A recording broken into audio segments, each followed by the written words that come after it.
Alright guys, well pardon the air noise because I've got a leaky one here. But I want to show you guys this little sander right here. This is a little DA. Really handy for a lot of this stuff. I've done most of it with the big one, but you can't get in here.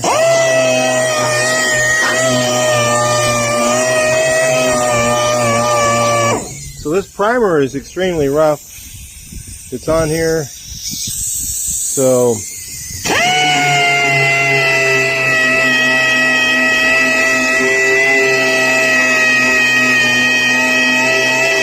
doesn't sand very easily either. So this thing helps to combat against that, and down in little places like down in here.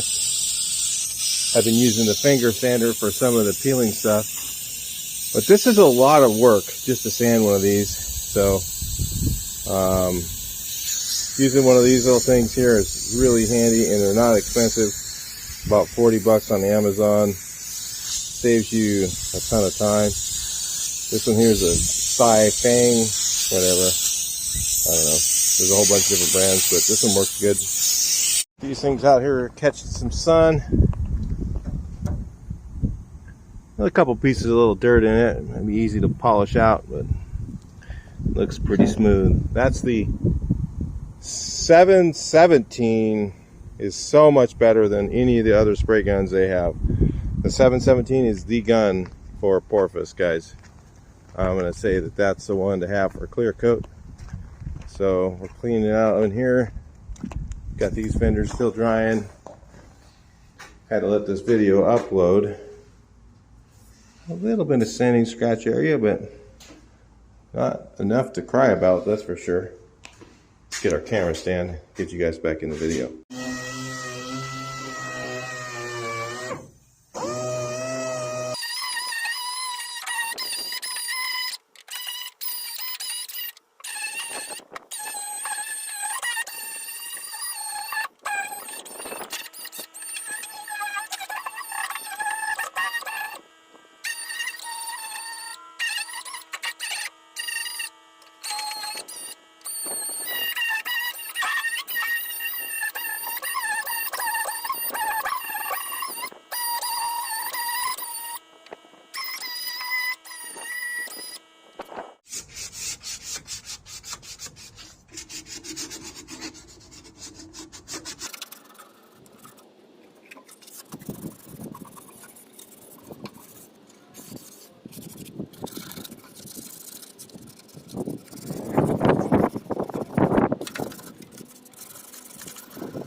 So typically what I'll do is I'll just go through and sand all this stuff, and I'll just use a DTM sealer on it and paint it.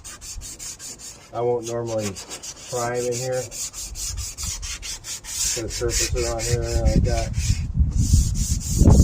For this reason, it just takes so long. I mean, I've seen some guys with their show cars and they do it all real nice under here.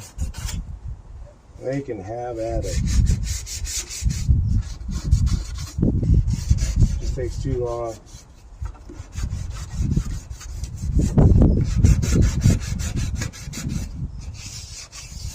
But yeah, you can see it's a ton of work.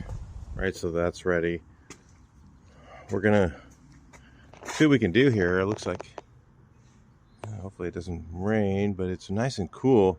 So we're gonna go for trying to get the rest of this painted or get this ready, prepped inside. I use electric sander as much as I can in here, and then a little bit of air stuff, and then we'll use the little itty bitty thing to do all the little stuff, and then final hand sand it. God, it takes a lot of time. I don't know what to do back here. And then there's this thing. I don't even know where this thing goes. Go in the front. I don't see how I could. I don't know. I don't know what to do with that. So I'll paint it. I don't know where it goes. I don't think it goes up there, no. I don't think it goes behind the seats. I don't know where that thing goes. Never seen a convertible. Never worked on one of these. So. Anyway, should I paint back there? I guess I probably should. I don't know how much paint I'm gonna. Maybe just gonna put one coat of beige or something. I don't know what I'm gonna do. Not much back there. I don't know. It probably should just get primed or cleared or something. I don't know. Some of the pan bolts need to be put in too. I notice they're loose. So anyway, let's get it going.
All right, take a look here. Had his hours of work, and it ain't perfect, but it's a whole lot better than not sanding at all, right? So yeah, I don't know what I'm gonna do back here. I don't know I'm gonna do much of anything. All gets covered with top and all that. I don't even know if I want to paint it, because I'm just gonna blow dust into other stuff. So maybe not. Somebody could spray can that later with something flat black or whatever. If somebody wanted to, they could do that. So anyway, let's keep going here. We're gonna do the back. I didn't film all that because it's just not very fun to film. Maybe I'll film this a little bit, because you guys could maybe look over the shoulder here and check out how we're gonna do it. I'm gonna use the mini sander. It gets in the cracks here, get around all this stuff. That's where you need that thing. I didn't have one last time, and I saw one of those things. I went, man, I got to get one of those, because last time I did this, it was a pain in the butt, all by hand.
We're just going to kind of cover it up all like this. I'll go all the way around.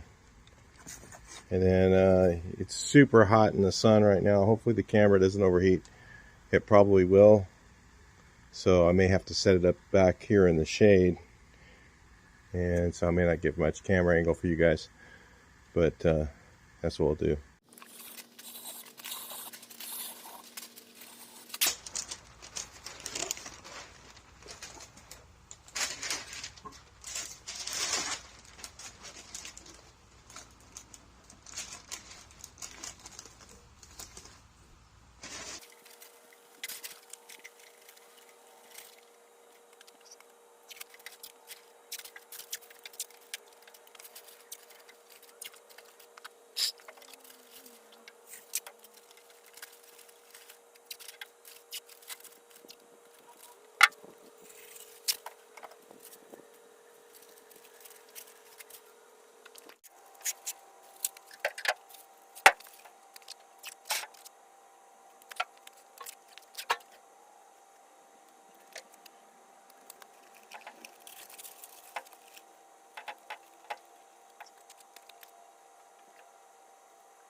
Sorry I didn't bring you guys along for the whole thing.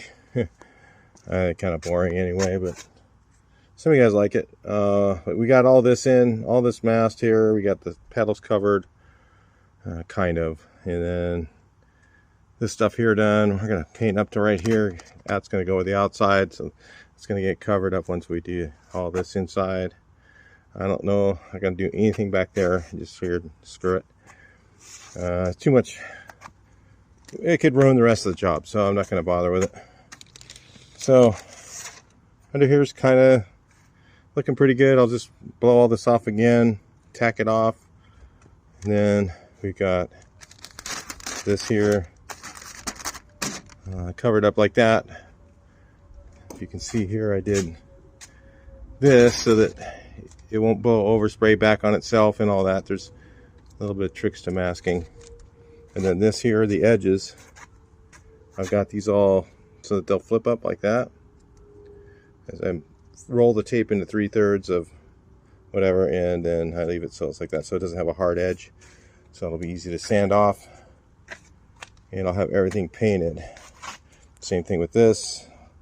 All that's flipped over. You can see the tape there. And then it kind of leaves a soft air edge there to sand off, and then paint the outside. And we'll go with that. And this should get all this all painted. So we're going to get sealer, because we got bare metal spots all over the place. So we got to seal it with DTM sealer. And we're going to put base coat and then clear and call it good. And we are running out of time. That's why I'm out here just hustling. I couldn't film it all. I don't know if I even filmed this part because I'm going and blowing right now. So running out of daylight still. We got this all sealed, all the doors inside, the dash, underneath. That's all sealed up with DTM sealer. And we got under the hood all done with DTM sealer. Now I got to use a minigun. I'm just banging into everything with the pot, so I can't. Got to use a minigun on this. It's gonna go slow. Well, that minigun's pretty fast, but I have to fill it up like, I don't know, 10 times to do this whole area. It's a lot of area to do with the minigun.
Once it started to get darker, I just couldn't see anything. With this dark color, it's really hard to see.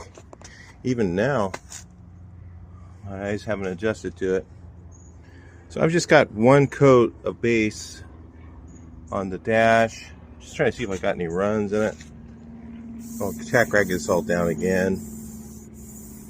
I feel a little bit of dirt on there, but like I said, I'm not going to get this like perfect, okay?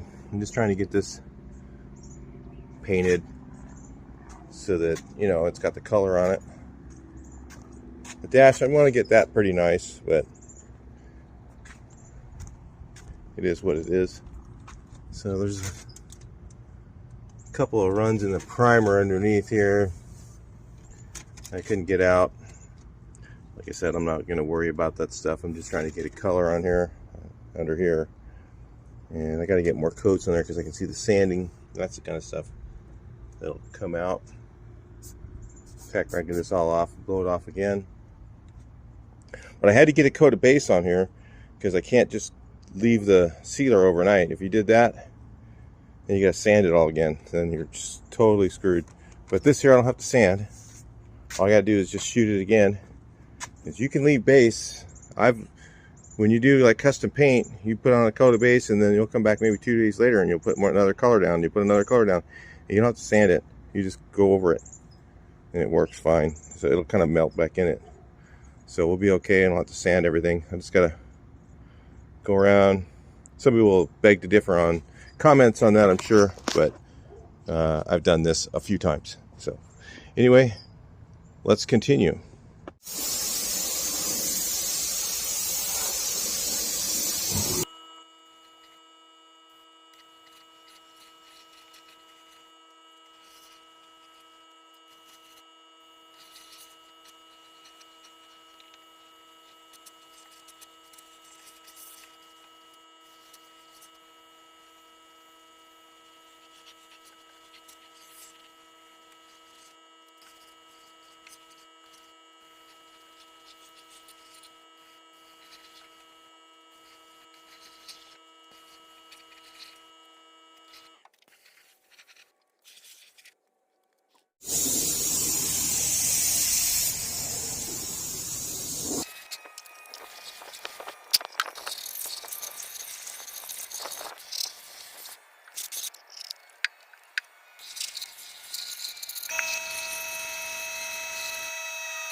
I'm just concentrating on painting and I forgot to turn on the camera.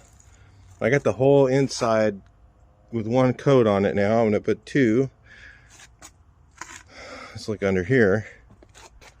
Pretty nice and even. Some heavy spots maybe, a couple runs in it maybe, but door jambs is very hard not to get anything because there's just so many corners. I got a dry spot right there. Probably kind of catch that on the next one. Maybe I'll catch it now. Probably just paint on that. I just got done doing that area. And then I'll go over this whole dash again. These doors again. Everything in here. I don't know if I'll do underneath the dash 2 coats. Go, oh, you got to get underneath the dash really good. That makes a good paint job. No, it doesn't. It makes you really tired going under there. And whoever goes under there and looks up, if they do, why? Why do you go under your dash and look up? You're never going to do that. But people will do it. And to me, that's crazy, people, because there's no reason for it. You're not going to look underneath your dash, ever. You're going to sit in the car right here, and you're going to look at the dash. That's what you want to look at. That's what you want to focus on.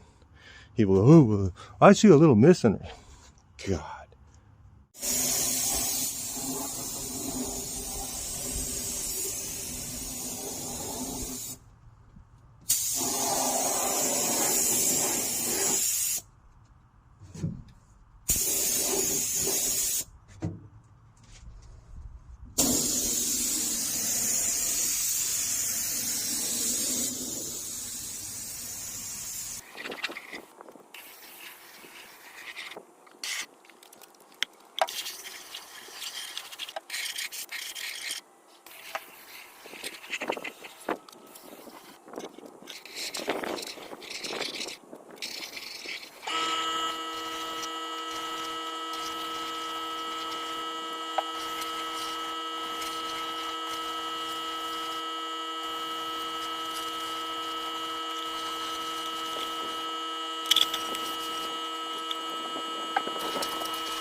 All right, guys, let's have a little conversation while we're looking at this. A lot of people commented on other videos I made, and we'll talk about some of those things. And I do this to show you guys how to paint.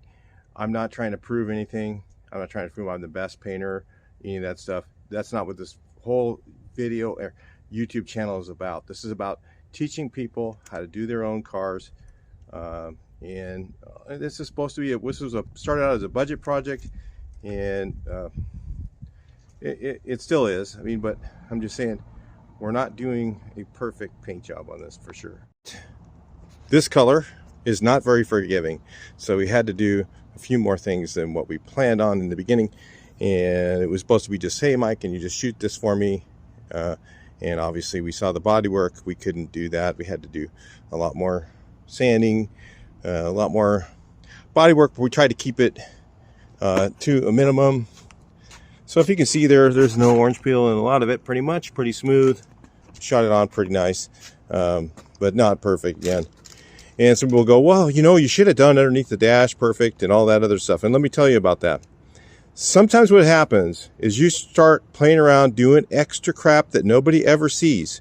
You start going underneath the dash and you start playing around and trying to make that extra nice. And guess what happens? Then you get runs in your main part or problems there because you're fatigued. You're focusing on the wrong things.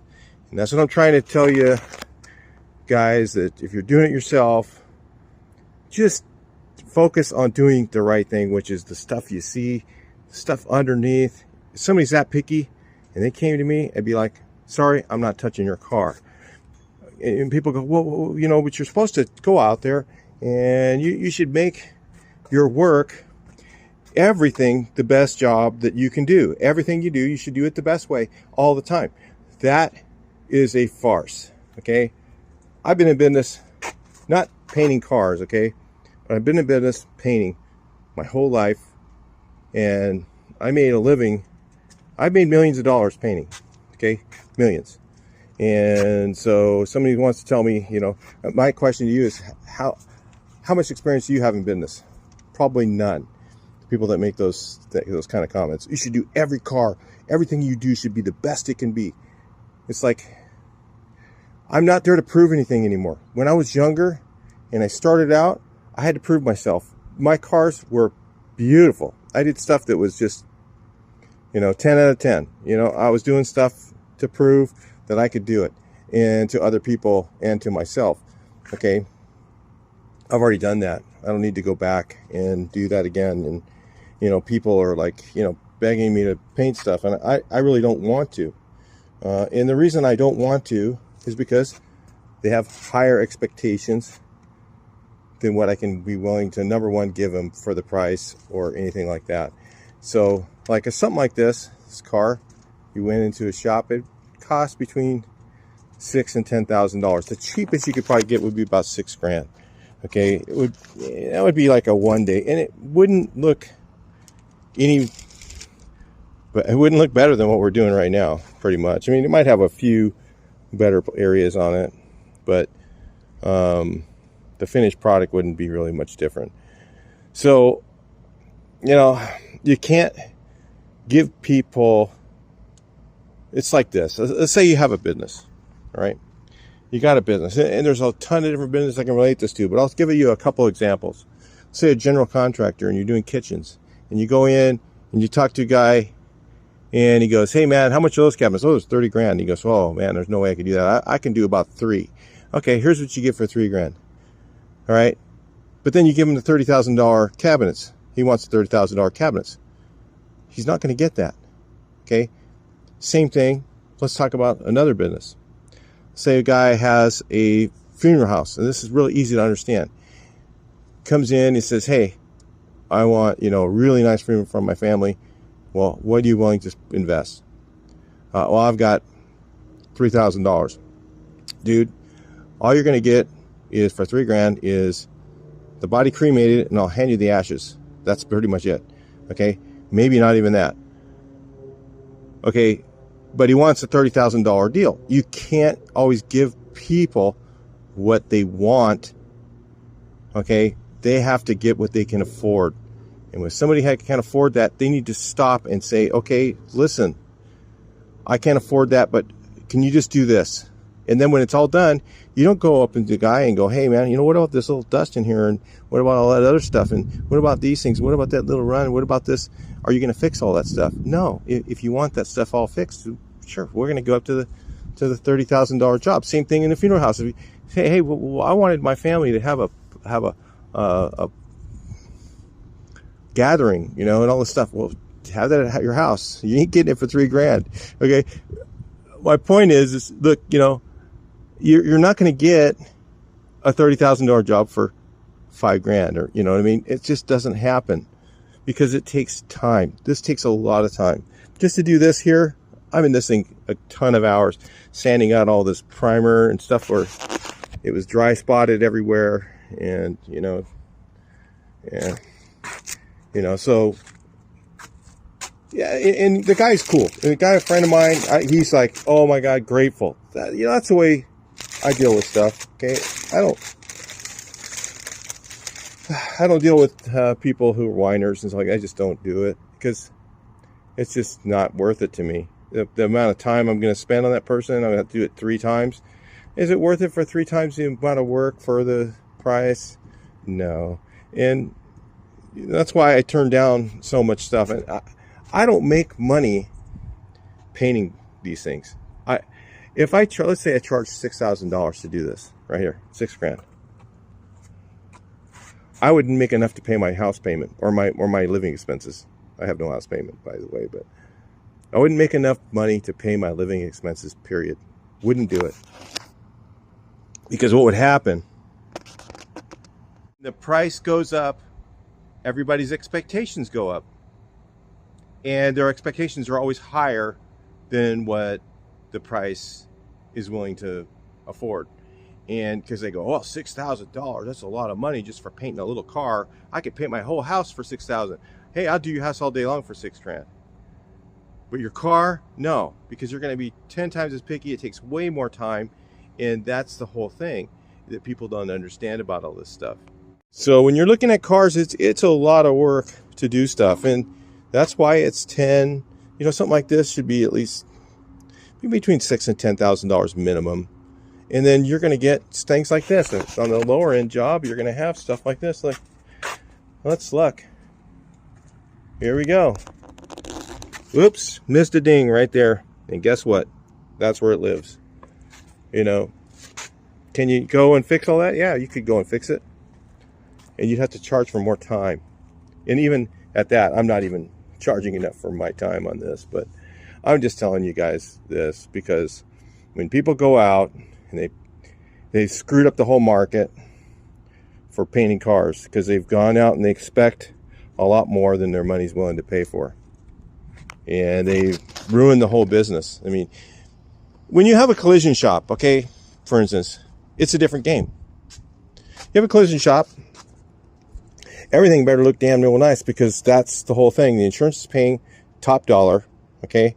And that's what their expectations are. That's what the customer's expectation is. They want their car back original, like it was before it was wrecked, okay? But when you're doing stuff like having your car painted at a body shop, it's really not the, you know, unless you're going to one of those places and you're paying, you know, whatever it is by the hour until it's done. I mean, I've seen people pay $30, $40, $50, $60,000 for a paint job because they're paying by the hour, and they get done and the guy goes, oh, that's not quite good enough, do it again. And not good enough, do it again, do it again, do it. And they're willing to pay for that. And if you're willing to pay for that, that's fine, you know. But don't expect, you know, people go to a little body shop. Because, you know, the reason I say this stuff, because look, I have friends at body shops, little small body shops, and every single one of them is broke.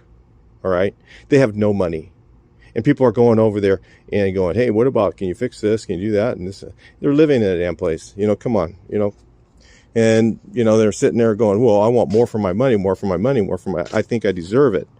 You know, you don't. You know, you deserve what you paid for. You know, that's what happens. So there's no problems with this. Okay, I'm doing way more on this car than what he asked me to do, so it's not going to be a problem. Okay, I'm just letting you guys know that it's not a problem with this guy. This guy's a friend of mine. I'm totally giving him a deal on this, and I'm not going to say how much it is because it's way too cheap. But you know, he asked for cheap, and I went, well, you know what? Let's just do it a little nicer than that. And that's what I've added to it, not something that he's requested, you know. And of course he's going to be overwhelmingly happy when he gets it, and I would be. I mean this is like Earl Scheib money, right?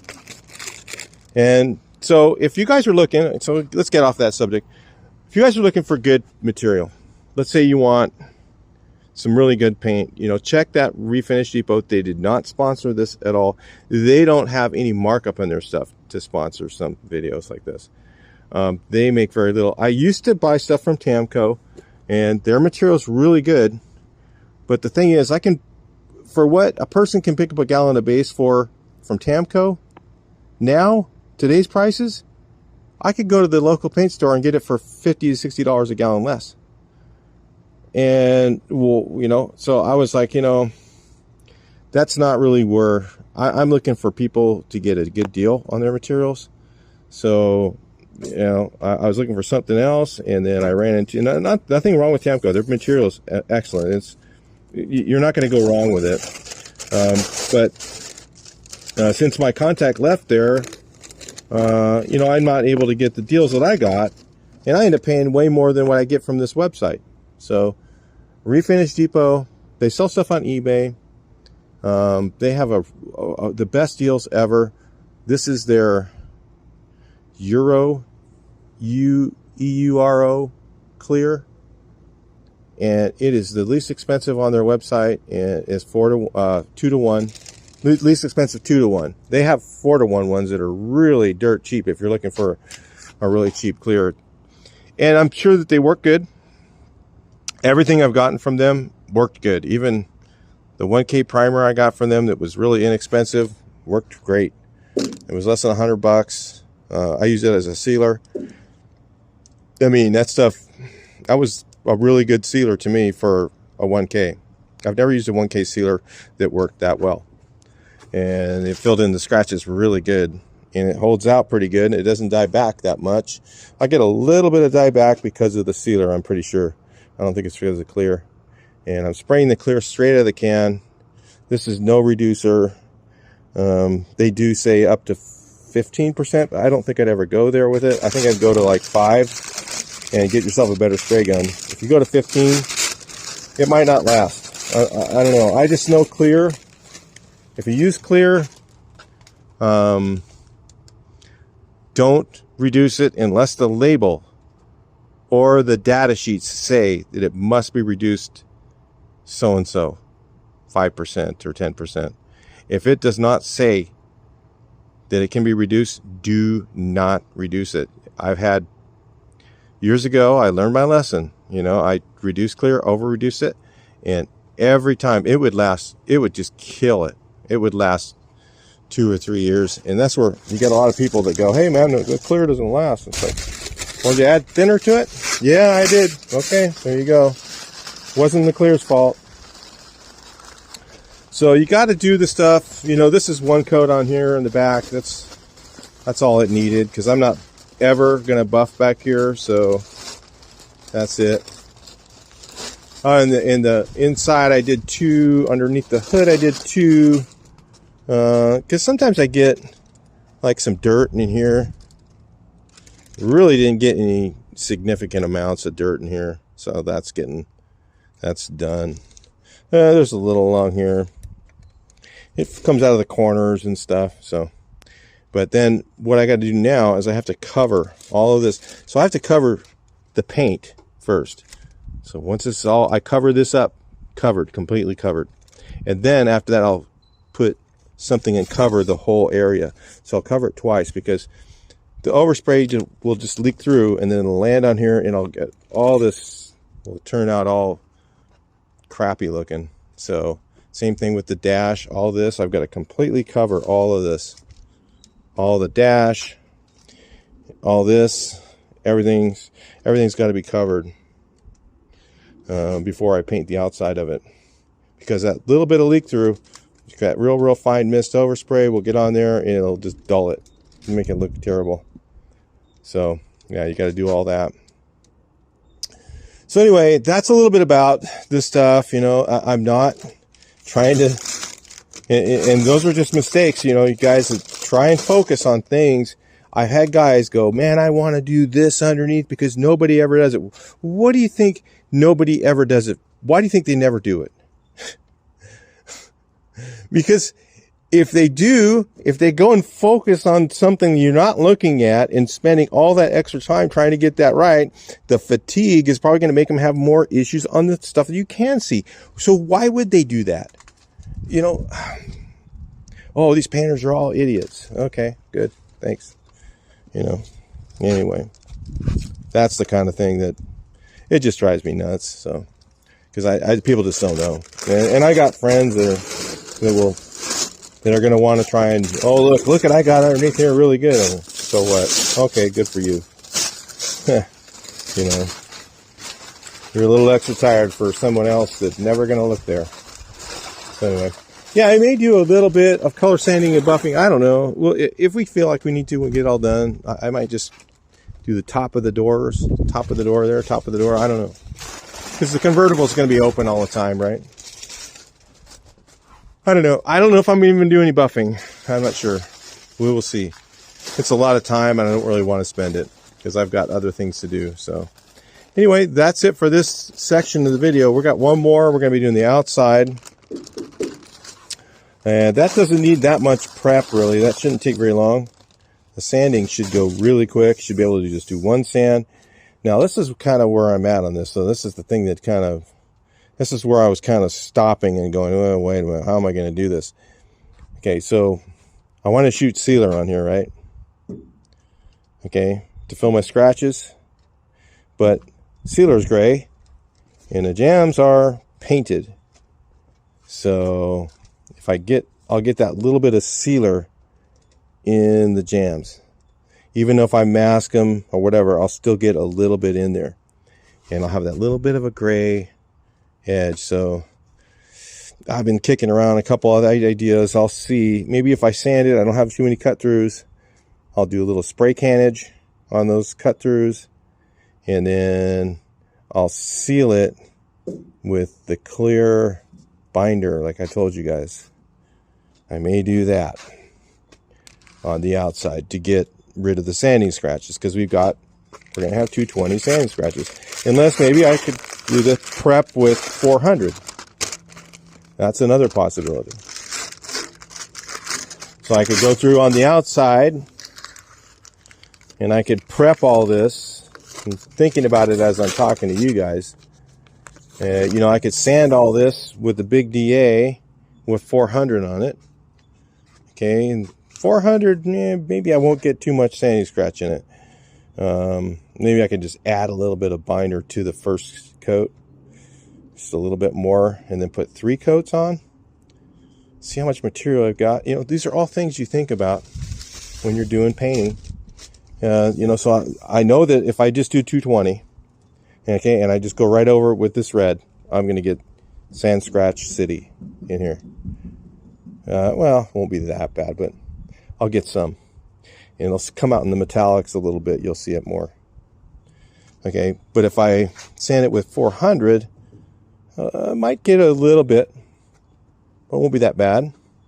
Tolerable amount, especially if it's only on these flat sections. It's not on the fenders, not on the hood. That's your biggest part. But if I do this with 400, prep this all out with 400, do a little spray cannage for the cut throughs, and then just go right over with the material, might be fine. And then the thing is, let's say I put the first coat on and I look at it and I go, hey, you know what, I got a lot of sanding scratch coming through. Then I can go through, I can decide, okay, let me add some binder to the second coat, spray another coat on, and then go back to full strength, reduce it more, go over it again, reduce it a little bit more because it's going to cover. I'll have plenty of coverage. Not going to worry about coverage. We just want to get our metallics even.